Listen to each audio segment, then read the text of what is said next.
elle est en place. C'est la poudre. Tiens, on a découpé une femme en morceaux rue de la bienséance à 2 pas du chat. Tiens, on a découpé une... I am a feminist. Je vous obsède avec une constance Je ne me suis pas conduit qui appelle quand même l'admiration. conduit d'une façon conforme à ce qu'on attend d'une jeune fille d'abord et d'une femme ensuite. I'm sorry that I didn't become the world's first black classic pianist. Je crois qu'une femme qui existe dans son temps, à l'intérieur de son temps, n'a pas d'époque, elle marque son époque. Bienvenue dans La Poudre, une conversation intime, profonde, avec des femmes artistes, activistes, politiques, de toute génération, de toute opinion. Comment sont-elles devenues femmes ? Comment habitent-elles leur corps de femme ? Que pensent-elles ? Écrivent-elles ? Je suis Lorraine Bastide et aujourd'hui je reçois Ina Modja. Plus je regarde autour de moi, plus je vois vraiment des super nanas qui se lancent dans les choses sans peur et à juste titre. J'ai rencontré Ina Modja sur un plateau de télé l'année dernière. Je connaissais sa musique, ses engagements féministes, mais ce jour-là, c'est son charisme, ce truc solaire qui se dégage d'elle, qui m'a complètement bluffée. C'était juste après les attentats de Paris, en novembre 2015, et je sais pas, elle m'a fait du bien, quoi. T'as le droit d'être brillante en étant une femme. Ina Modja fait partie des toutes premières femmes à avoir accepté de venir parler avec moi dans La Poudre, et pour ça, je la remercie encore. Et donc, on a passé 2 heures, elle et moi, dans une chambre d'hôtel à l'hôtel Providence. C'était l'été dernier, il y avait un bruit de fond, le bruit de la ville, République à 2 pas, et sa parole, tellement forte, tellement sincère, que par 2 fois, elle a eu les larmes aux yeux. Mais on s'est aussi beaucoup marré. Je vous mets les images sur Instagram, vous verrez. Avec Ina Modja, on a parlé d'engagement, de l'immense chanteuse malienne Oumou Sangaré, et surtout de se réparer.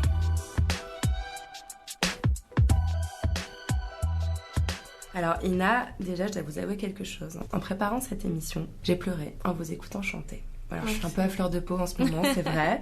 C'est un live, c'était l'émission Alcaline en duo avec le chanteur Vianney. Et je vous voyais chanter Tombouctou, cette chanson qui vient de votre dernier album. Vous chantez en bambara. Je vous vois solaire, je vous vois belle. Et pourtant, vous chantez des choses extrêmement dures. Vous chantez la guerre, vous chantez l'émancipation impossible des femmes. Et je vous vois souriante et féminine en train de dire des choses très graves. Et moi, dans cette espèce de déni de colère, de déni de peine, j'ai vu une métaphore de la condition féminine. Oui.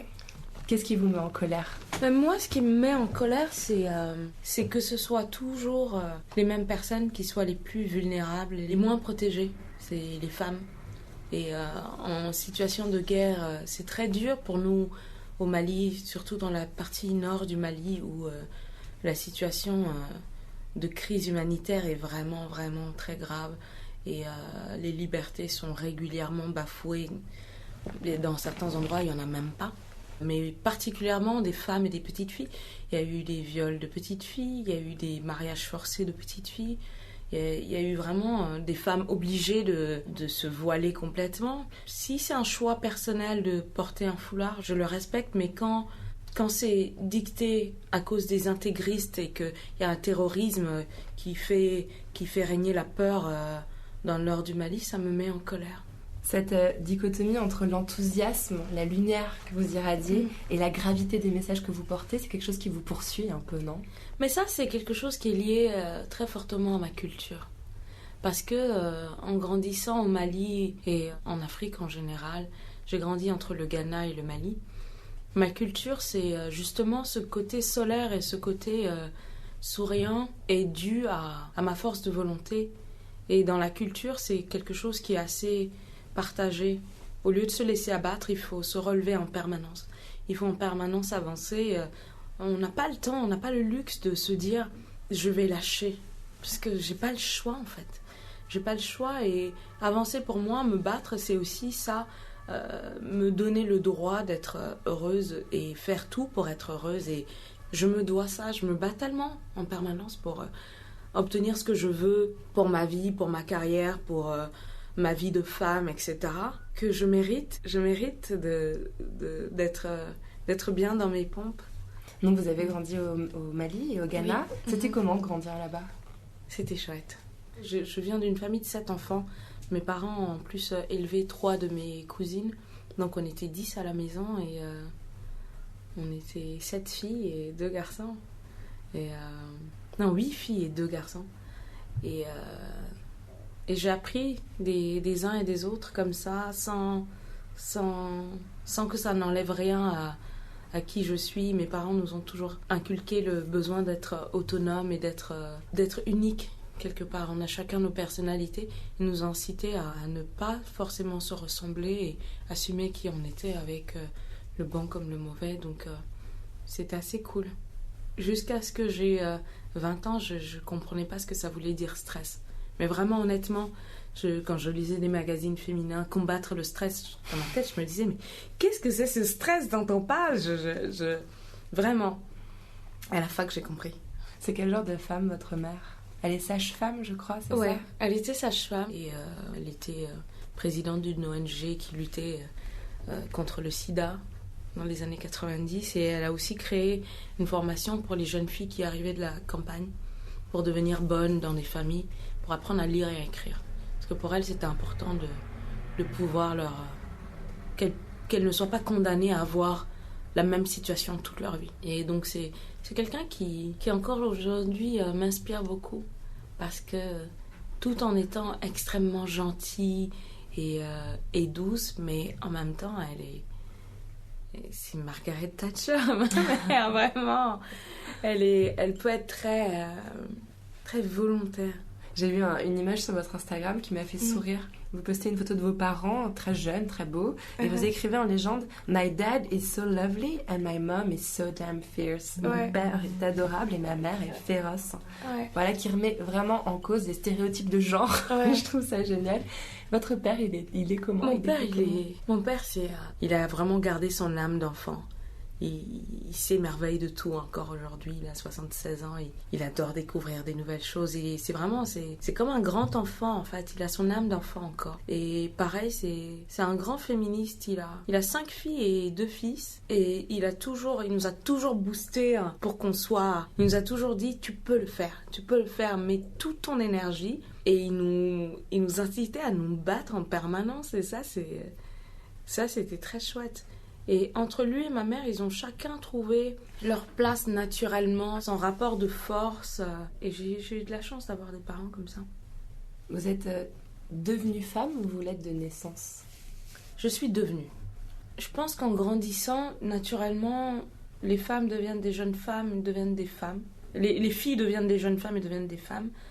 Et moi, j'ai eu ce processus qui a été complètement altéré parce que quand j'ai commencé à prendre conscience de l'excision, j'ai été excisée quand j'étais enfant, j'avais 4 ans et demi. Et j'étais en vacances avec ma mère et mon petit frère au Mali. Et ma mère était là pour faire des démarches administratives. Et un jour, elle est sortie, elle m'a laissée avec mon petit frère. Et la sœur de ma grand-mère, qui pensait que mes parents étaient un peu trop modernes et un peu trop émancipés des traditions, m'a prise et m'a emmenée et m'a fait exciser. Et je pense que ça, c'était tragique pour mes parents. Ça l'a été pour moi quand mon rite de passage de l'âge de l'enfant à la femme a été inexistant, en fait. J'ai dû, moi, me réapproprier ça quand je me suis fait opérer. Je me suis fait opérer... C'était une chirurgie réparatrice pour réparer l'excision. Et ça répare physiquement, mais ça m'a aussi aidé à réparer psychologiquement. Vous aviez quel âge ? J'avais 23 ans. Ouais, j'avais 23 ans. C'était il y a une dizaine d'années.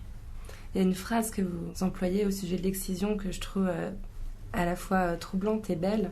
J'ai essayé de surmonter ce poids avec le plus d'indulgence possible. Ça veut dire quoi ? Mais en fait, pour moi, c'était très important de pardonner, en fait. Et surtout de me rendre compte du contexte dans lequel ça a été fait. Ça a été fait, en ce qui me concerne, chacune de mes sœurs a vécu ça avec des personnes différentes. Moi, dans mon cas, c'était la sœur de ma grand-mère, qui est une femme qui n'a jamais été à l'école, qui ne savait ni lire ni écrire. La seule chose qu'elle connaissait, c'était les traditions. Elle était née, elle avait grandi dedans. Pour elle, c'était ça, sa vérité. Et quand je suis arrivée au Mali, à 4 ans et demi, je parlais même pas français. Je parlais pas français, je parlais pas le bambara. C'est-à-dire que je communiquais avec ma grand-mère avec les quelques mots qu'elle avait appris en venant régulièrement nous rendre visite au Ghana. Et donc, je pense qu'ils ont dû se dire, oula, en pensant à mes parents, ces 2 jeunes-là, ils éduquent leur enfant de façon un peu trop occidentale. Regardez-moi, cette pauvre petite, elle est même pas excisée, elle parle pas la langue, elle est complètement perdue. On va la ramener. C'était une façon de me ramener à la tradition et ça a été fait par ignorance, en fait. Et encore aujourd'hui, l'excision est pratiquée par ignorance. C'est pas dans le désir uniquement de mettre la femme dans une place de la société. C'est quelque chose qui est vicieux, c'est une des raisons, mais la plupart des filles qui sont excisées sont emmenées par des femmes. C'est une affaire de femmes. C'est ça qui est tragique. C'est que c'est une femme qui emmène la petite fille pour être excisée, et celle qui excise, c'est une femme. C'est des exciseuses. C'est pas des hommes qui excisent, c'est des femmes qui excisent. Donc, c'est une tradition qui est perpétrée de génération en génération par des femmes. Et la seule façon d'arrêter ça, c'est de pouvoir sensibiliser et éduquer, en fait. Et moi, quand ça m'est arrivé, effectivement, tu occultes complètement la douleur physique parce que c'est trop intense, c'est fait sans anesthésie, c'est dans ta chair. À 4 ans et demi, tu es quand même conscient des choses. Et donc, j'ai occulté la douleur, j'ai occulté le maximum de choses. Et par contre, quand tu es ado et que tu commences à te rendre compte que tu n'es pas comme les autres, et que tout le monde n'est pas passé par là, et que surtout après mon bac je suis venue vivre ici, donc tu arrives en Europe et tu es encore moins que les autres, tu es encore différente des autres. C'est un lapsus, hein. Ouais. Mais c'est comme ça que je me sentais. Tu te dis, je suis moins femme, je serai jamais complètement femme, je suis pas une vraie femme. Et tu te dis, mais qu'est-ce que je suis alors? Si je vais pas devenir une femme, qu'est-ce que je vais devenir? Qu'est-ce que je suis? Là, tu remets en question toute ta place dans la société, toutes tes capacités. Je me sentais pas capable d'accomplir quelque chose parce que tu te dis, mais je suis rien du tout. Comment est-ce que je peux devenir quelqu'un? Quelque part dans ta tête, il y a quelque chose qui t'enlève ton estime de toi-même. Et l'estime de soi, c'est une des choses les plus importantes. C'est ce qui te permet vraiment de pouvoir croire en toi, de pouvoir faire quoi que ce soit, en fait. C'est d'être sans arrogance, d'être conscient que tu as des compétences et des qualités et pour pouvoir avancer dans la vie. J'ai dû passer par une thérapie pour vraiment gérer ça, en fait. L'espèce de dualité dans ma personnalité où je suis hyper combative, mais en même temps où tu te dis, mais j'avais vraiment le syndrome de la fraude, quoi. J'avais l'impression d'être une fraude parfois, même quand j'accomplissais des choses toutes simples comme passer mes diplômes. J'ai fait une école de commerce et une fac de lettres et langues en même temps. Je faisais ces 3 choses en même temps. Donc, et vous étiez mannequin aussi, je crois, au même moment, non? Oui, pour gagner ma vie, parce que vu que je viens d'une famille de 7 enfants, j'avais besoin de pouvoir me prendre en charge en arrivant ici. J'étais jamais fière de moi. C'est impressionnant. J'étais jamais fière de moi. Pourtant, il y a quelque chose que j'ai lu dans votre biographie qui, moi, m'a impressionnée. À l'âge de 15 ans, vous frappez à la porte de Salif Keita, qui est quand même un des plus grands musiciens du Mali, en lui disant « Je veux faire de la musique, guidez-moi ». Et il vous accueille. Et comment on fait pour avoir l'impertinence, le courage de faire ça à 15 ans seulement? J'ai dû me préparer longtemps pour aller voir Salif. Pendant une semaine, je réfléchissais à qu'est-ce que j'allais lui dire, qu'est-ce qu'il allait me répondre, et s'il me répondait quelque chose, qu'est-ce que j'allais lui répondre en retour. Donc c'était pas facile, mais j'avais envie de faire de la musique et personne dans ma famille n'en fait, donc je me disais, bon, au pire, qu'est-ce que je risque qu'il me chasse de chez lui, mais au moins je pourrais dire que je suis allée chez lui et que Salif Keita m'a chassée de chez lui. C'était aussi une façon pour moi de pouvoir avoir la confirmation que ce que j'étais en train de faire n'était pas un non-sens, quoi. Parce que lui, justement, il a une histoire il revient de tellement loin en grandissant albinos en Afrique. C'est très très dur. Et donc il avait réussi à faire de quelque chose qui était censé être un vrai frein, et même plus qu'un frein, une énorme barrière. Il a réussi à le dépasser et à devenir qui il est. Et donc pour moi, c'était super inspirant. Vous vous décriviez à l'époque comme un weird kid, une gamine étrange. Ouais. Vous aviez un style bien à vous. Ouais. Vous étiez en rébellion? j'étais différente et dans ma famille, c'était pas mal vu en fait. On me disait pas comment je devais être, on me permettait d'être comme je suis sans me poser de questions, sans me dire est-ce que c'est bien, est-ce que c'est pas bien. Et mes amis aussi. Et j'ai eu beaucoup de chance parce que mes amis m'ont toujours acceptée telle que j'étais. J'étais parfois étrange, je m'habillais, j'allais à la friperie. Au Ghana, on appelle ça second hand. Et maintenant, c'est cool parce que c'est vintage, c'est cool, mais à l'époque, c'était pas cool du tout. Hein. C'était des vêtements usagés, portés par d'autres choses, mais je trouvais des t-shirts de groupes de rock que j'aimais bien. Et je fabriquais des trucs parce qu'en plus, comme j'étais très maigre, je pouvais pas m'habiller comme les autres parce que ça m'allait pas forcément. Et je me suis dit, bon, quitte à être différente, autant porter ce que j'avais envie de porter. Ça vous a apporté quoi, la musique ? Mais je pense que la musique, c'était un vrai échappatoire. Parce que j'ai toujours adoré raconter des histoires, écrire des petites histoires. Et j'adorais la musique. Donc à un moment, je me suis dit, et si je faisais en sorte que les deux se retrouvent ?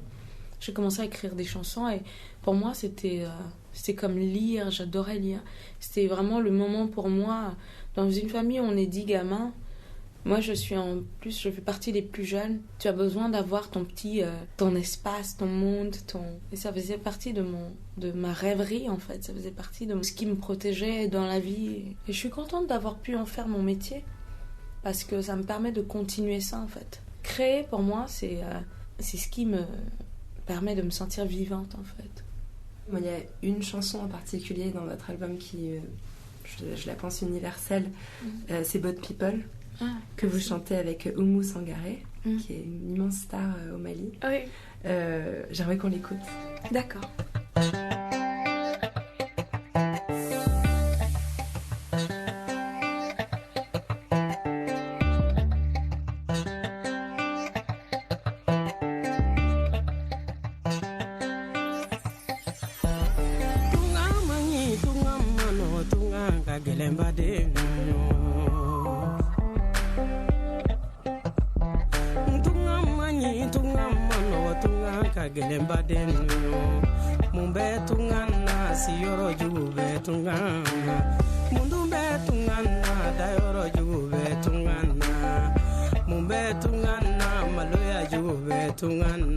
Not just a boat, it's a ticket to heaven. But on the coast, are things really different. Tonight, we chose to leave or die. I hope it's not a big lie. I promise, ma, it's not a goodbye. I'll be back in a minute, I swear I'll try. My pocket full of diamonds and full of pride. My pocket full of diamonds and full of pride. Ubedum batu juku kona kubeta tamala. Unyana kukuli mbenu lada twa bujana nala. Ala kudaya rosumaya. Kalampedusa yoro janya ula. Ala kafasunde unakanda. Kasini nyesigi nakoya.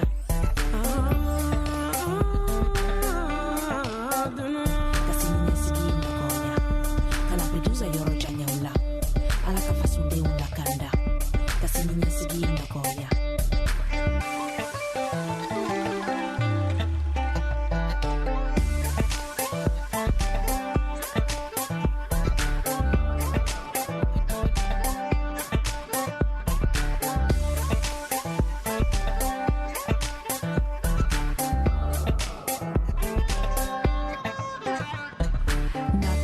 It's a ticket to freedom, but on the board our souls got doomed. Tonight we chose to leave or die.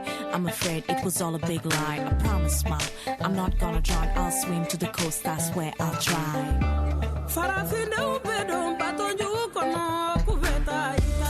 My pocket full of diamonds and full of pride.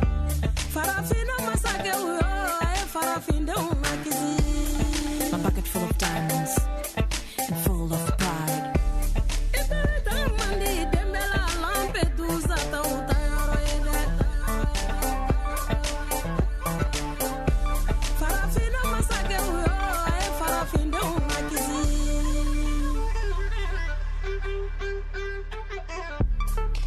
L'arrivée en studio, j'avais créé la chanson et je lui ai parlé, on avait déjà parlé du thème et elle s'est mise devant le micro et on a vu. Mais tu prends un peu de temps, histoire de... Elle avait rien écrit encore. Elle s'est mise devant le micro, elle a chanté ça. Et après, elle me dit, ouais, si tu veux, je peux faire autre chose, ça te va? Et là, c'est bon, il n'y a pas besoin de quoi que ce soit entre ce qu'elle dit et la voix et tout. Et je pense qu'il devait être 2h du matin. Et elle avait cette espèce de grâce et absolument incroyable, cette femme. Donc oui, c'est une chanson où il est question en fait des migrants qui traversent la Méditerranée. On parle de Lampedusa dans la chanson. On parle de Lampedusa. J'avais écrit cette chanson puisque j'avais vu ce bateau qui s'était renversé avec 500 personnes dessus, juste à côté de Lampedusa. Et mon compagnon est artiste et il fait de l'art social. Et il est italien et croate. Et donc, on était en Italie quand c'est arrivé. Et c'était tellement choquant de voir, pour moi... L'espoir et l'estime de soi, c'est les deux choses qui font que n'importe qui peut devenir ce qu'il veut aujourd'hui. Et ces gens-là n'en ont tellement plus qu'ils n'ont même plus peur pour leur vie, en fait. Leur vie n'a plus d'importance, parce qu'ils n'ont plus rien à perdre. Dans la chanson, vous dites « to live or die ». Partir ou c'est mourir, ça. en gros, il n'y a pas d'autre alternative. C'est exactement ça, que ce soit qu'ils fuient les bombes ou qu'ils fuient... Le manque d'avenir, c'est qu'est-ce que tu fais? Si tu restes, tu meurs. Et si tu pars, tu as peut-être une demi-chance d'y arriver. Je me souviens de cette photo du petit garçon syrien sur la plage. J'en ai pas dormi pendant des jours. J'étais un enfant de 2 ans. Et je me dis, j'ai pas d'enfant, mais je me dis, ça aurait pu être mon gamin. Ça aurait pu être mon petit frère. C'est tragique. Et ça, c'est une image. Mais il y en a des milliers. Ça représentait quoi pour vous de faire un duo avec Oumou Sangaré? J'étais très fière quand elle a enregistré cette chanson.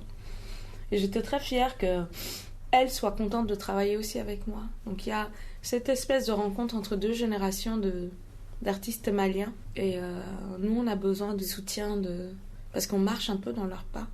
Mais on emmène quelque chose de différent. Et eux nous apprennent beaucoup, mais on leur apprend aussi. Donc c'est un espèce de partage dans les 2 sens qui était vraiment super. J'ai toujours été fan d'elle depuis que je suis ado. Et je me souviens que c'est la première artiste que j'avais entendue au Mali qui parlait de la condition des femmes. Dans sa musique, c'était ultra présent en permanence. Mais les gens l'adorent. Donc elle avait ce don de pouvoir transmettre ses messages en ne braquant pas les gens, en éveillant leur conscience. Je trouvais ça vraiment très inspirant. Et j'ai appelé ma mère, j'ai appelé ma famille. J'étais tellement fière, j'avais l'impression d'avoir réussi. Et c'est des moments comme ça qui me boostent. Sur vos albums, non seulement vous êtes auteur, compositeur, interprète, mais vous êtes aussi tourneur, producteur. Aujourd'hui, vous contrôlez tout. Est-ce que c'est difficile, en tant que femme, d'imposer sa vision, d'être le leader d'un projet? C'est très difficile. C'est très difficile, ne serait-ce que par rapport à ma musique. On attribue systématiquement le crédit de mon travail à la première personne masculine qui va être à côté de moi. Je me souviens, il n'y a pas longtemps, j'ai dû faire rectifier quelque chose parce que c'est toujours sous la houlette accompagné de... Mais en fait, ce qui est génial, c'est que sur ce projet, c'est moi qui ai emmené tous les gens. Ces gens-là, j'ai eu la grande chance d'avoir leur confiance et je les ai emmenés dans le projet. Je les ai emmenés vers quelque chose qui n'est pas très commun, cette rencontre de la musique malienne avec des influences hip-hop et électro. J'ai emmené quelqu'un comme Cheikh Tidiane Seck, qui est un des piliers de la musique malienne, qui m'a beaucoup appris. Je lui ai appris aussi quelque chose. Et lui le dit tout le temps, que notre travail, c'est un échange.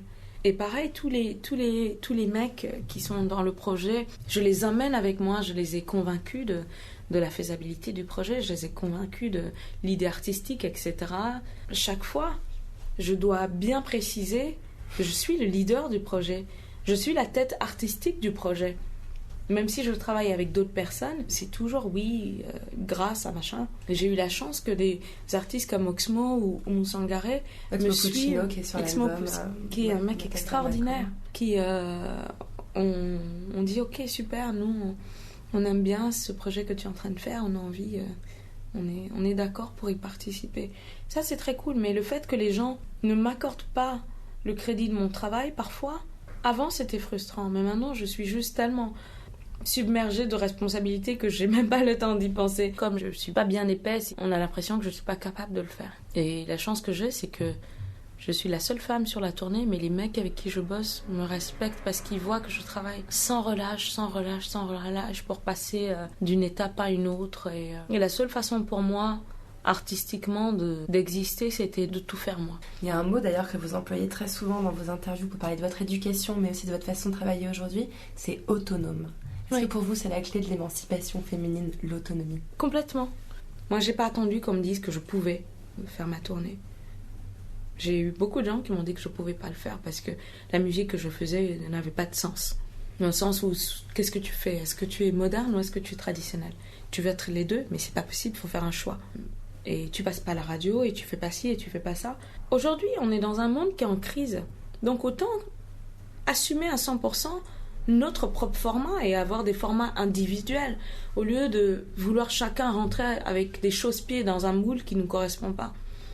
Donc l'autonomie me permet aujourd'hui d'avoir la liberté de pouvoir proposer au moins quelque chose.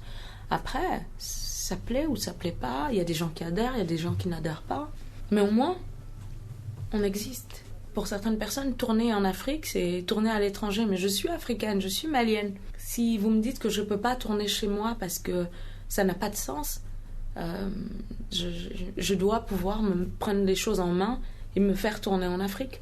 Vous êtes autonome mais aussi hyper engagée pour les droits des femmes et ça fait plus de 10 ans en fait.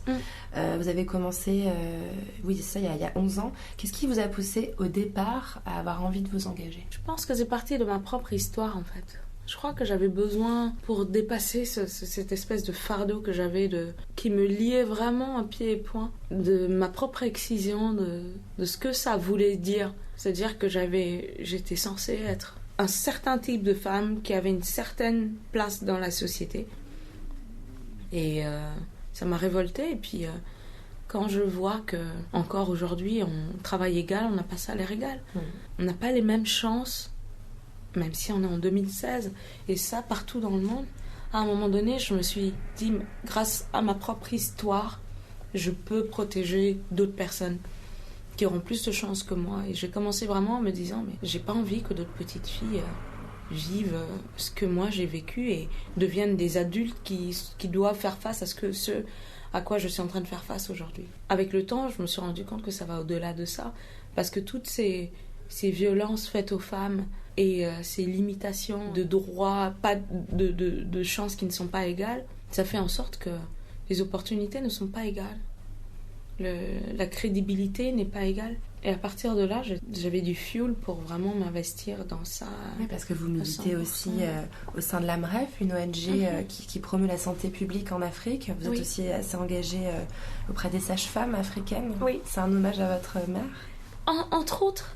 Mais l'AMREF, en fait, quand j'ai découvert leur travail, ils ont une très belle campagne qui s'appelle Stand Up for African Mothers. Et ma mère, en étant sage-femme, a vu des femmes mourir en couche, liées à l'excision ou liées au fait qu'il n'y avait pas les moyens médicaux nécessaires pour... Ça semble aberrant aujourd'hui qu'une femme meure en donnant naissance, mais il y a plein d'endroits en Afrique où ça arrive encore. Et donc quand j'ai su ce qu'ils faisaient comme travail, je me suis dit, mais c'est un signe. Ma mère était sage-femme, et en plus... Et je me suis dit, mais la femme africaine aujourd'hui est une des femmes les plus vulnérables au monde. Et le fait qu'elle soit si peu protégée, c'est le pilier de l'Afrique, la femme africaine.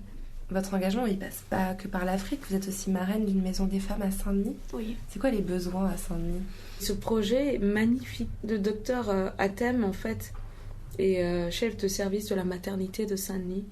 Et c'est elle qui a eu l'idée de créer cette maison de femmes. Et c'est un projet extraordinaire. Elle s'est battue auprès de plein de gens. Elle allait voir des fondations. Elle a réuni les fonds nécessaires pour pouvoir construire. Elle a eu le parking de l'hôpital pour pouvoir construire cette maison des femmes. C'est la première maison des femmes en France. Et accueillir des femmes qui ont besoin d'un planning familial, qui ont besoin d'être accompagnées, qui subissent des violences, qui vivent dans des conditions de pauvreté ou pas, ou qui ont juste besoin de paroles. On est là pour les femmes. Et c'est quelque chose de très important. Je pense que le jour où on aura une égalité et plus de violence liées au sexe, on aura fait un grand pas. Vous avez réalisé aussi une chanson, un clip, La valse de Marie-Laure, avec votre compagnon, pour dénoncer les violences conjugales, cette fois n'importe où. Ouais, exactement. Les paroles de la chanson sont d'une violence extrême. Il y a Madame Azuelos qui a créé ce mot-là, qui s'appelle la gynophobie, et qui a créé tout un mouvement autour de ça. Je trouve ça vraiment intéressant, parce qu'il y a régulièrement des violences faites aux femmes, tout simplement parce qu'elles sont des femmes. Et la valse Marie-Laure, c'était quelque chose de très important pour nous. On voulait juste donner une voix à ce problème. Je me doutais pas que ce serait aussi difficile d'avoir des partenaires pour nous soutenir dans ça. Dès qu'on parle de violences faites aux femmes, les gens se ferment. C'était vraiment, vraiment choquant. Au bout de 6 mois, on s'est dit, mais c'est pas possible.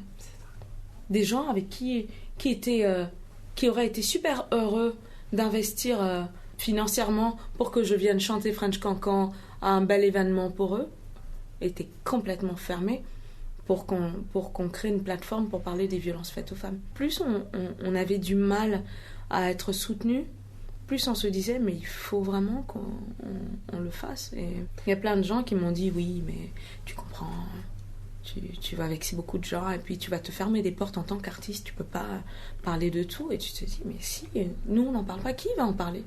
Faut dire que je connais peu d'artistes, et surtout de votre génération, qui soient aussi engagés sur autant de fronts à la fois. Là, on a parlé rapidement de l'Afrique, de la Maison de Femmes à Saint-Denis, des violences faites aux femmes, il y a aussi eu le cancer du sein.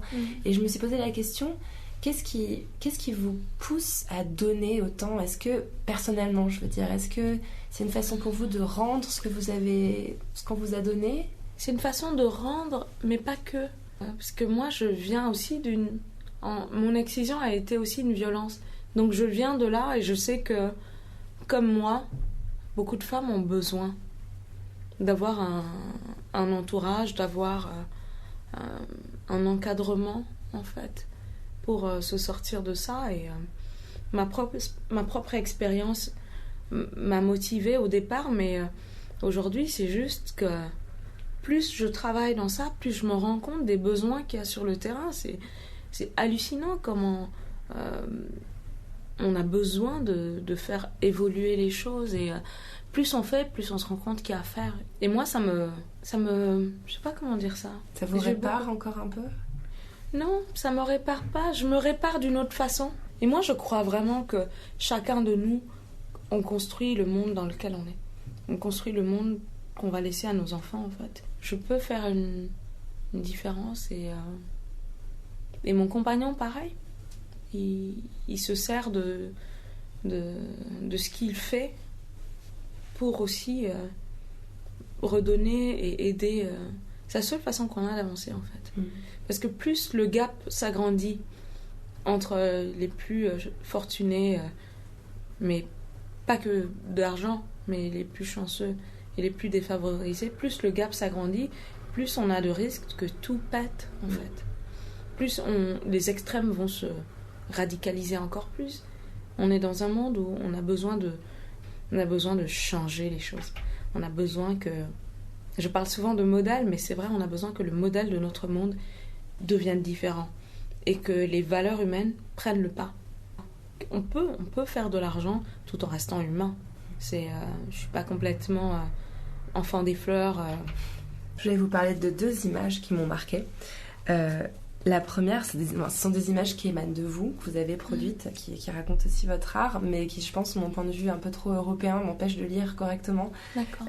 À l'ouverture d'une conférence de l'ONU, il y a pas si longtemps, en fait, vous avez chanté a cappella, et à la fin de votre chant, vous vous éloignez en portant sur la tête un pot de terre. Oui. Je sais que c'est un geste accompli par les femmes, mais je saisis pas la portée symbolique. Ça représentait quoi pour vous ?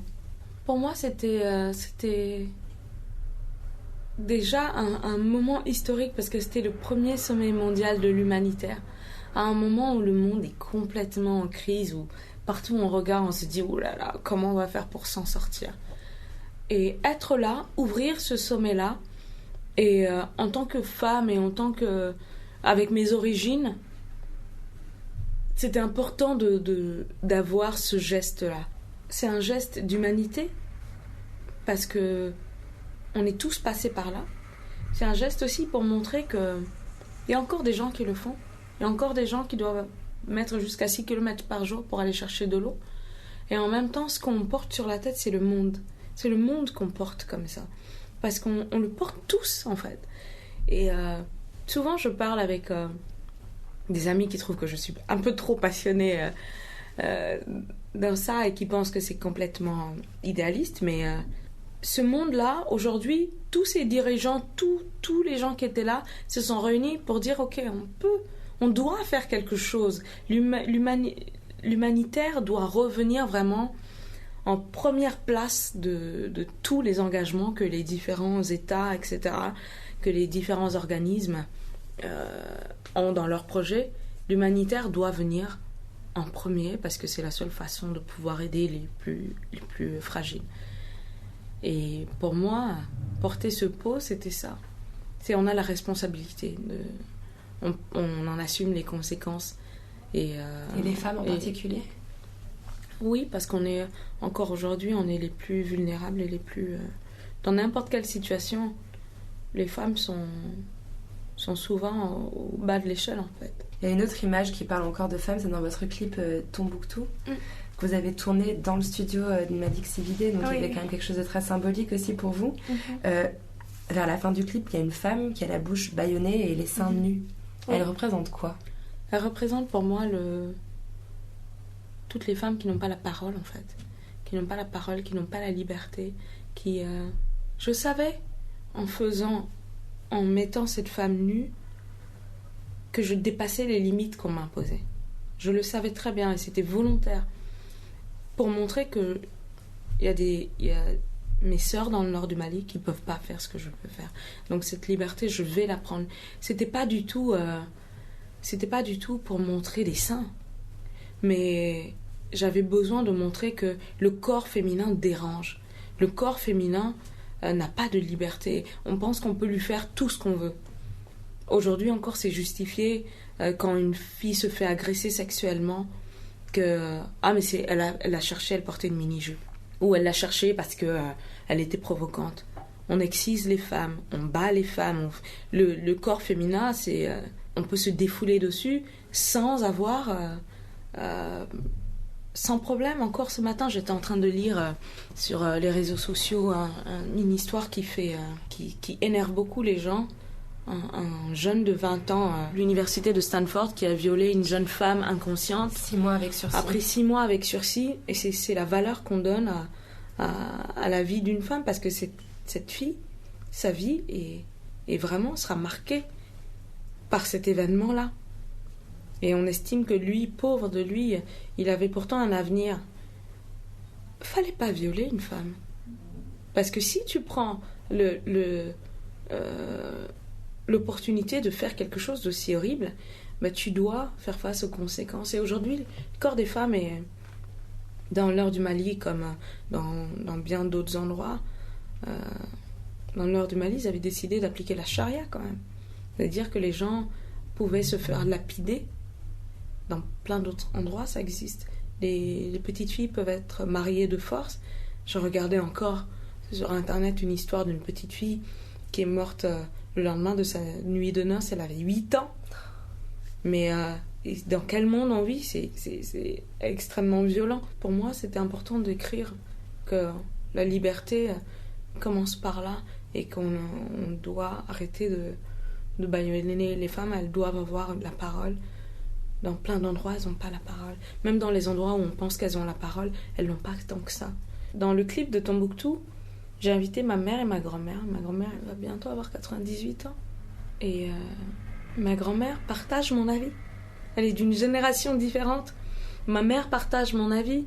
Ma sœur, et on a la fille de ma sœur qui avait 8 ans, qui est aussi dans le clip. Et c'est 4 générations de femmes qui pensent que c'est injuste que les femmes et les hommes n'aient pas les mêmes droits. C'est injuste que les femmes soient victimes de violences parce qu'elles sont femmes. Même ma nièce de 8 ans, quand je lui ai posé la question, elle me dit « mais c'est pas juste ». Et malgré ça, 4 générations, on continue à le vivre. Il faut que les choses changent. Et le clip a été censuré dans pas mal d'endroits. Ah oui? Oui, même ici, il passe pas. Même en France, il passe pas? Pas trop. Pas trop, il est sur Internet, mais des chaînes qui ont passé, je ne dirais pas de nom parce que c'est pas la question, mais des chaînes qui ont passé mes clips en boucle, on trouve ça too much. Et une Pourtant, je beauté parle... esthétique, l'image est tellement belle. Merci. Je parle d'un sujet qui devrait tous nous concerner, en fait, mais non, c'est beaucoup trop cru. Mais en même temps, c'est cru ce qui se passe. Moi, j'ai une obsession, Ina, c'est celle de l'utérus. Oui. En gros, je suis convaincue que tant qu'on n'aura pas inventé un utérus artificiel pour libérer les femmes de ce fardeau qu'on a d'enfanter et qu'on nous renvoie finalement sans cesse à cette fonction-là, qu'on ait des enfants ou pas, on s'en sortira pas. Quel est votre rapport avec votre utérus, Ina Modja? Mon utérus... J'avoue que mon utérus fait partie de mon anatomie, comme mes seins, comme tout le reste qui font que je suis une femme, mais mon obsession pour mon clitoris ont pris vraiment toute la place, en fait. Parce que j'en ai eu un, on me l'a coupé, je l'ai récupéré avec la chirurgie réparatrice, donc et à un moment donné, il fait partie de moi maintenant. Et mon utérus, c'est vrai que je n'y pense pas tant que ça, mais... Vous êtes pourtant une femme de 35 ans, c'est ça à peu près? C'est un âge où on renvoie sans cesse les femmes, alors complètement. Nécessité d'enfanter. Oui, c'est vrai. Mais j'ai pas d'enfant encore et effectivement, l'utérus et qu'on décide d'avoir des enfants ou de ne pas en avoir pour des raisons personnelles, c'est vrai que c'est quelque chose qui revient régulièrement. On met moins de pression sur les hommes. Mais aujourd'hui, c'est très difficile quand on est une femme de pouvoir être femme, mère ou Wonder Woman à la fois. On a encore une fois, on reproche pas, les hommes n'ont pas à le faire d'ailleurs, ils ont moins à le faire, mais on reproche pas à une femme qui attend un enfant dans une entreprise d'attendre un enfant. Pourtant, on les renvoie sans cesse à dire oui, mais... Quoi, tu veux pas d'enfant? Quoi, tu n'as pas d'enfant? Quoi, tu en as? Quoi, 2? Quelle idée! 3 enfants, mais tu n'es pas carriériste. Donc c'est un paradoxe dans lequel on vit en permanence. Mais c'est vrai que j'ai pas... Faudrait que je pense plus à mon utérus. Restez libre de ça, je trouve ça parfait. Qu'est-ce que ça évoque pour vous, la poudre? La poudre. C'est le nom de l'émission. C'est une question que je pose à chaque invité parce que ça peut avoir des sens très différents en fonction des personnes. La poudre, pour moi, c'est une poudre de liberté. Je pense que c'est quelque chose qui va nous permettre de pouvoir, comme ça, saupoudrer le monde d'un peu plus d'équité, d'une vision qui est plus claire et objective. Parce que c'est une vision qui comprend les capacités et le potentiel et les opportunités des femmes. Et en même temps, ça peut être une poudre qui serait pour créer une détonation, pour montrer que oui, aujourd'hui, il n'y a pas une seule forme pour faire les choses. Il y a le fait que ce soit vous qui créez ça en tant que femme, une plateforme. C'est un engagement. C'est un engagement pour donner la parole aux femmes. Et de le créer, vous retroussez les manches et vous faites quelque chose qui n'est pas forcément attendu. Et ça, c'est un énorme pas. Quand je regarde autour de moi, je vois de plus en plus de femmes qui ont leur vie en main et qui se créent leur plateforme à 100%. Et ça, je peux que l'admirer et envoyer des kudos parce qu'on est tous un peu... Moi, j'ai ce truc un peu... On est tous un peu des sœurs et il y a cette synergie entre femmes qui va faire qu'on va motiver les autres à nous soutenir aussi. Et c'est un bel engagement, la poudre. Merci beaucoup, Ina Modja. De rien. Merci à Ina Modja d'être venue faire parler la poudre avec moi. Si vous avez aimé l'émission, le mieux c'est de nous le dire avec des étoiles, 5 de préférence, sur iTunes. Vous pouvez aussi nous rejoindre sur les réseaux sociaux Twitter et Instagram où nous partageons toutes les recommandations culturelles de nos invités. N'oubliez pas de vous inscrire à notre fabuleuse newsletter sur notre site nouvellesécoutes.fr et cliquez sur La Poudre. La Poudre est une émission produite par Nouvelles Écoutes. Elle est réalisée par Aurore Meyer-Mailleux avec Zisla Tortello, assistante de production, et Zaki Halal pour le mixage. Retrouvez toutes nos émissions sur nouvellesécoutes.fr.